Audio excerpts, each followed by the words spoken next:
This is a download from the BBC. For more information and our terms of use, go to www.bbc.co.uk/Radio3. Here's how to open with a bang. It was the afternoon of my 81st birthday, and I was in bed with my catamite when Ali announced that the Archbishop had come to see me. That's the confident, melodious, literate, entertaining first sentence of Earthly Powers, the 1980 novel by Anthony Burgess. Not bad for someone born in 1917. One of the few advantages in choosing authorship as a profession is the faint possibility of a long career. But not everyone manages to keep words and passion alive for the duration. Burgess's practical attitude to his writing, his detailed understanding of voices, the changing sounds of humanity and the musics and mass cultures they produce all help to keep his voice on the page, young and in every sense vital. His outrage in the face of media-sponsored human folly also helped to keep him burning bright.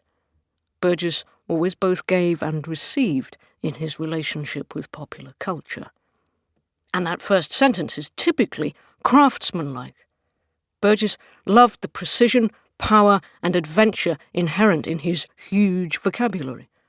He was a grammar school boy, an eternal autodidact and a trained teacher. He's going to give you words. So there's that Latinate and louche term for a gay lover, still daring in 1980. He drops in the exoticism of the name Ali, the incongruous arrival of a senior Catholic cleric, and the immediate taste of a real, unique human being's voice. It's a tease, a deft setting out of the novel's key elements, and a display of bravado, partly by the author, and partly by his fictional narrator, Kenneth Toomey, who, further down the page, will admit he was aiming to impress. Both Toomey and Burgess are showmen, with an interest in high art, low entertainments, and everything in between. Burgess once wrote, "There is no worse neurosis than that which derives from a consciousness of guilt and an inability to reform." And Toomey is created to embody that throughout his suitably serpentine memoir. Burgess gives us here one of his many morality tales, as told by Toomey, an immoral old man, lapsed Catholic, hack writer, an innocently homosexual, guilty sensualist who looks back over a star-studded, sordid, compromised life during the star-studded, sordid, compromised 20th century. It's a kind of joke Burgess tells against himself, holding a funhouse mirror up to personal and professional falls from grace and adding a few he avoided. And he reveals the energy and empathy, not just of an author, but an entertainer. A man who liked the immediate applause his music could gather when performed, who took pains to give a rattling good reading for an audience, even when he'd just learned he was dying of cancer. Toomey, the author of feel-good musicals and second-rate prose, tells a grim tale peppered with the dark wit of an 80s new wave comedian. He says of a Nazi soldier, he had a compassionate face. He would be compassionate while supervising human liquidation. This liquidates me more than it does you. Anthony Burgess, born John Burgess Wilson, was the son of performers. His mother, who died when he was very young, was a dancer, and his distant father played the piano, latterly in pubs, but had, one music hall evening, accompanied the 8 Lancashire lads, including Stan Laurel and Charlie Chaplin. Chaplin, the underdog ghost with the pre-Hitler moustache who haunts Earthly Powers. Burgess was a writer with his earliest roots and inspirations deep in popular culture, a lonely child who read out silent movie speech cards to illiterate neighbour kids in the cinema, a warily intelligent adult who addressed popular forms as an observer, a creator, and one of the UK's earliest authors to embrace the possibilities of television. Publicity, a chance to educate and entertain, to challenge and tease all those thousands of people in thousands of living rooms. Of course he embraced TV. as other more staid and less unfortunately working class authors did not. And through popular culture, as a writer and composer, the unloved child and initially underloved man could allow himself the benefit of mass appreciation, affection without commitment. I grew up watching Burgess on chat shows, back in the days when a hot pick for a chat show could be a literary novelist. He'd sit, the Lancashire lad made good, talking in soft, fastidious Manchester tones, answering serious but deferential questions as a wise old polysyllabic author. He'd give good value, happily admit he could do nothing else but write, while also discussing his musical composition, even sometimes playing the piano. I remember his swept-aside comb-over with that comical little kick above one ear and the deadpan face and delivery of a northern patterman. It was the face of someone who wouldn't mind performing on the page, using the hypnotizing, futuristic voice of Alex, the Beethoven-loving thug of A Clockwork Orange, or the subtly subversive narration of Janet Shirley, a northern housewife whose comment on killing her quiz show-winning but insane husband is, "The best thing to do when you've got a dead body and it's your husband's on the kitchen floor and you don't know what to do about it is to make yourself a good strong cup of tea." The novel she inhabits is the perfectly titled One-Hand Clapping, which castigates the banality and corruption of newspapers and television shows, their inability to be anywhere near as profound as a Buddhist conundrum, not supplying the possible sound of one-hand clapping, offering only a bizarre wag of self-congratulation, or else a wave goodbye. Burgess, like a good teacher, had high aspirations for both print and visual media.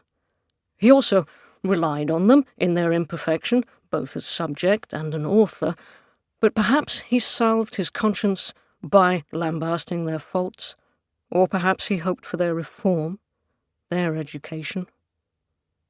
Burgess grew up as Jackie Wilson.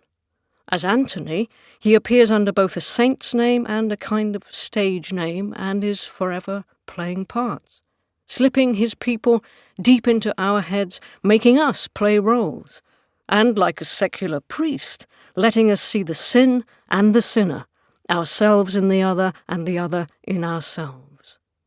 And Burgess, even as late as the 1990s, was still able to use the idea of media confession as an opportunity for moral inventory.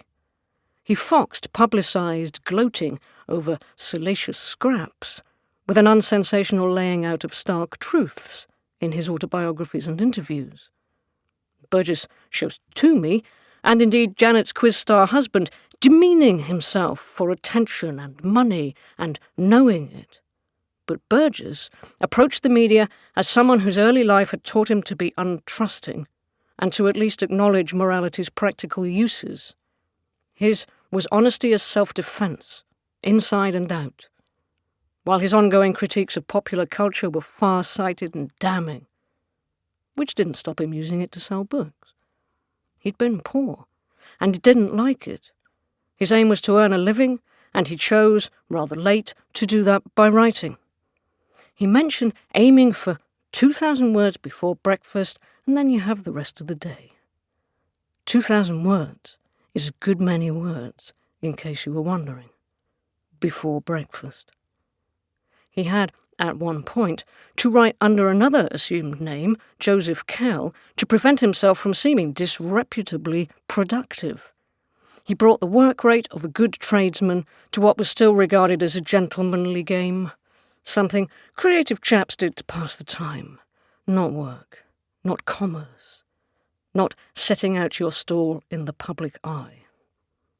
The Burgess in my living room, on screen, was selling himself on his own terms.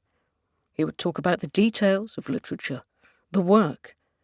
He could discuss culture without flattering the worst of its tastes, the willful ignorance, the parasitic intrusion, the distortions, the ability to magnify even the thoughts of the bullfrog Mussolini, or turn Wagner's music into golden-haired Hitlerjugend serving snacks.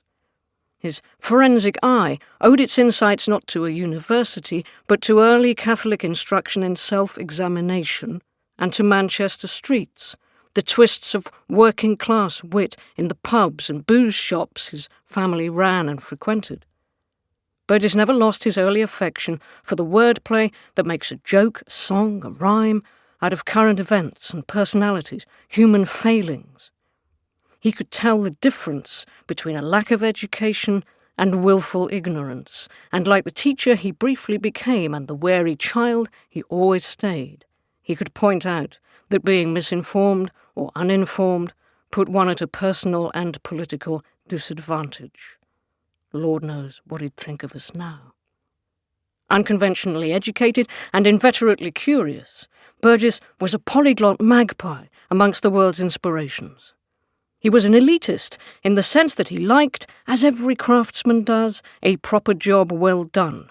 He'd never forget a street rhyme of quality, or a fine aria, sonnet, a foreign term, a good movie, or nickname.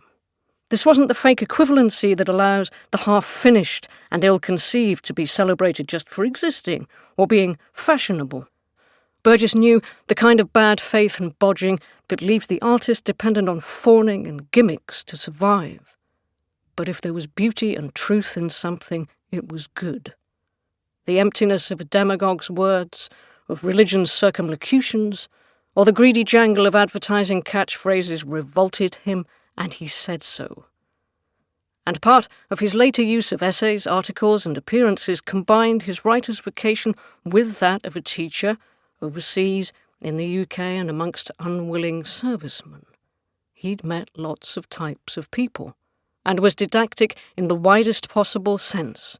Here is this joke, keep up before it's gone. Here is this word, you can learn it. Here is my work, it exists and is part of culture, you can read it, and also you might like to know that its work takes effort, and that, for example, when I hear a journalist like Malcolm Muggeridge praising God because he has mastered the craft of writing, I feel a powerful nausea. It is not a thing to be said. Mastery never comes, and one serves a lifelong apprenticeship. The writer cannot retire from the battle. He dies fighting. That's art as a feet-on-the-ground craft, and it's writing as a way of being in the world. You get knowledge, you get skill, you get dignity, you get, if not righteousness, then some measure of contentment. Burgess saw the age of instantaneous fame coming, the toxic emptiness of much culture.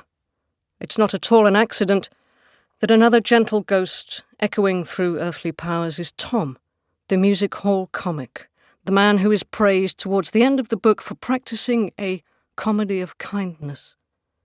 Burgess's own humour could be less than kind. It was based on sharp observation, often of defects and stupidities, given that we're only human.